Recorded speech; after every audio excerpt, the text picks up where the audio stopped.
नमस्कार, मी प्रियंका. आज आपण बनवणार आहोत पौष्टिक आणि स्वादिष्ट ड्रायफ्रूट लाडू. थंडी आली की डिंकाच्या लाडूची आपल्याला आठवण येतेच आणि हिवाळ्यात खाण्यासाठी उत्तम असतात. लहानापासून तर मोठ्यांपर्यंत सर्वांसाठी खूप गुणकारी असतात ड्रायफ्रूट्स आणि डिंकाचे लाडू. चला तर आपण रेसिपीला सुरुवात करूया. सर्वात अगोदर मी इथे 2 वाट्या मखाणे घेतले आहेत. ते छान तूप टाकून भाजून घेतले आहेत. मखाना आपल्याला कडक होईपर्यंत भाजून घ्यायचा आहे. त्यानंतर आपण इथे बदाम भाजून घेऊ. ड्रायफ्रूटमध्ये बदाम भाजायला थोडा वेळ लागतो, त्यामुळे बदाम आपल्याला छान 2 ते 3 मिनटं छान तुपामध्ये भाजून घ्यायचं आहे.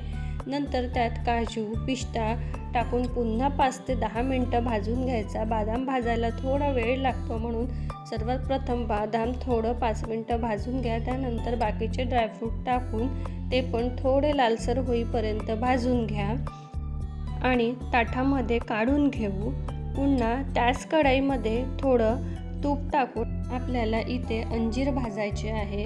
अंजीरचे मी छोटे छोटे तुकडे केलेले आहेत, म्हणजे ते भाजायला छान लवकर भाजता येईल आणि लवकर सॉफ्ट होईल. अंजीर आपल्याला सॉफ्ट होईपर्यंत भाजायचं आहे, म्हणजे त्याला मिक्सरमध्ये व्यवस्थित बारीक करता येईल. त्यानंतर मी इथे अक्रोड भाजायला घेतला आहे. सर्व ड्रायफ्रूट आपल्याला हलकं लालसर होईपर्यंत भाजायचं आहे. खूप भाजू नका, नाहीतर ड्रायफ्रूटचा कलर पण खूप बदलेल आणि चव पण बदलेल, म्हणून हलकं कलर चेंज होईपर्यंत भाजून घ्या. त्याचनंतर मी इथे किशमिश भाजून घेत आहे. किशमिश पण आपल्याला हलका कलर चेंज होईपर्यंत भाजून घ्यायचं आहे. सर्व ड्रायफ्रूट आपल्याला छान तुपात भाजायचं आहे, म्हणून छान हलका कलर चेंज होईपर्यंत भाजून घ्या आणि एका वाटी किंवा प्लेट्समध्ये काढून घ्या, कारण आपल्याला याला मिक्सरमध्ये बारीक करायचं नाही आहे. त्यानंतर आपल्याला इथे मनुका पण भाजून घ्यायचा आहे. मनुका पण छान तुपामध्ये थोडं कडक होईपर्यंत भाजून घ्या आणि किशमिशच्या वाटीमध्येच काढा, म्हणजे आपल्याला मनुका आणि किशमिश बारीक करायचं नाही आहे, ते असंच टाकायचं आहे. त्यानंतर इथे मी पुन्हा तूप टाकलेलं आहे.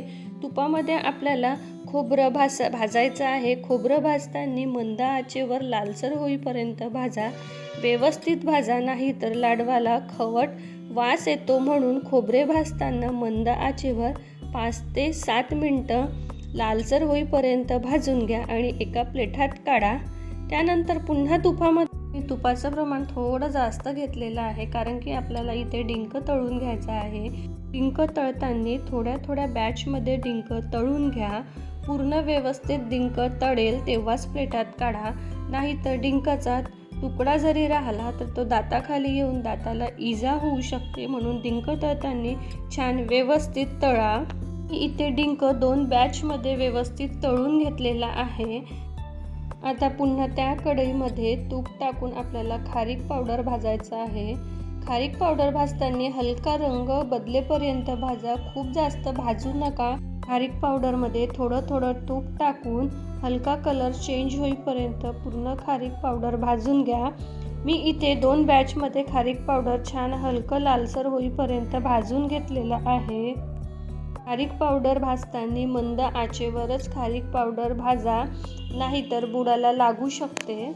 आता इथे आपण साखरेचा वापर करणार नाही आहोत, इथे आपण गुळाचे वापर करणार आहोत. त्यासाठी मी इथे गूळ छान तुपामध्ये मेल्ट करायचा आहे. गुळाचा आपल्याला पाक तयार करायचा नाही आहे, फक्त गूळ वितळेल तेवढाच आपल्याला गूळ वितळवून घ्यायचा आहे. गूळ छान मेल्ट होईपर्यंत आपण सर्व ड्रायफ्रूट मिक्स करून व्यवस्थित मिक्सरमध्ये बारीक करून घेऊ. आपल्याला सर्व ड्रायफ्रूट्स मिक्सरमध्ये बारीक करायचं आहे. बारीक करताना त्याचं पावडर करू नका, तर थोडं दरदरच ठेवा. थोडे दाणे असले की खायला पण छान वाटतं. अंजीर आपण तुपामध्ये छान भाजल्यामुळे अंजीरचं पण छान पावडर तयार झालेलं आहे, म्हणजे खूप पावडर नाही, पण थोडं दरदरच झालेलं आहे. ते दाताखाली आलं की छान वाटतं. आपल्याला सर्व ड्रायफ्रूट मिक्स करून घ्यायचं आहे. किशमिश, मनुका, अंजीर, त्यानंतर मी थोडं खोबरं पण बारीक करून घेतलं आणि आपल्याला इथे डिंक पण छान बारीक करून घ्यायचा आहे मिक्सरला. सर्व ड्रायफ्रूट छान मिक्स करून घ्या हाताने. त्यानंतर छान एकदा मिक्स करून झालं की त्यानंतर आपण तयार केलेला पाक टाकूया. पाक टाकल्यावर अगोदर व्यवस्थित चम्मचने मिक्स करा, कारण की पाक गरम असतो.